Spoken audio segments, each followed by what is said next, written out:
Hey everyone, Brian Leslie Miller here, Real Transformation. I just had an exchange at the Aviara golf course where there were these guys that are brothers, and one of them's getting married and one of them is having a kid, and I was able to share with them a couple of nuggets that I figured was worth passing on in the event of someone else being in the same situation.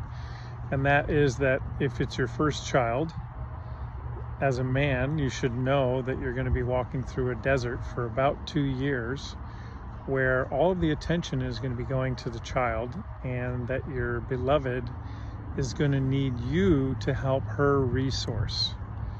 She's not going to have the extra energy to pay attention to you or do things for you.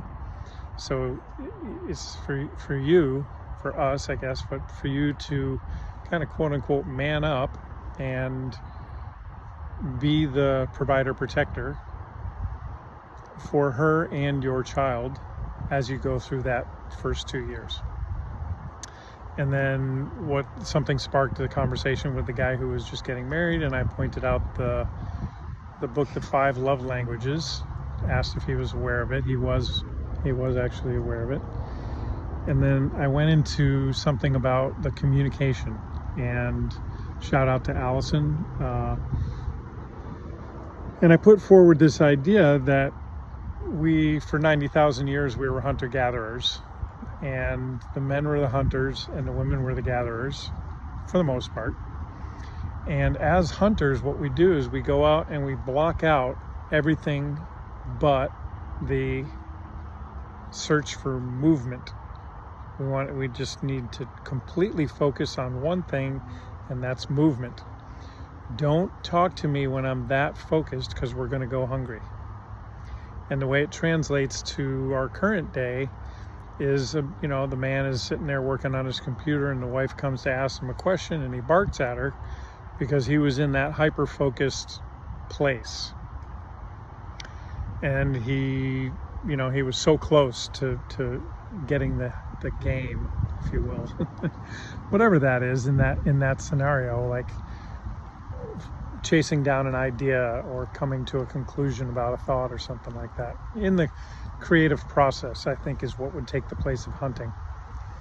And then that the women, being the gatherers, one more thing about the men. Being men, one guy's going out from camp, the other one's coming in. The communication is very minimal. Where's the game? Over there. Okay. And so it's why women say that we just kind of grunt to each other. And what's being asked, a better way to say that, let me go to the women. So when one woman's going out, the other one's coming in. The woman who's coming in, if she likes the other woman, she's going to give her the download. This is where the berries are. This is where the poisonous berries are. This is where the bear lives. This is where the enemy camp is. This is where the water is. This is where the tree is. The kids can play. This is how you get there and how you get back. Oh, I love your beaded shoes. Who did those? So connection. And that's the point, is that when women are using lots of words to men, it feels like lots of words. It's all about connection. It's it's the woman demonstrating, I care about you, I love you, and I care about you. So what men need to get good at is sitting and listening and sifting. And when they're done, knowing that it's about connection, repeating back some of the things that they said so that they feel heard, and asking, what else would you like to say about that? I promise that will get you lots of points. And I'm just here to create more love. Brian Leslie Miller.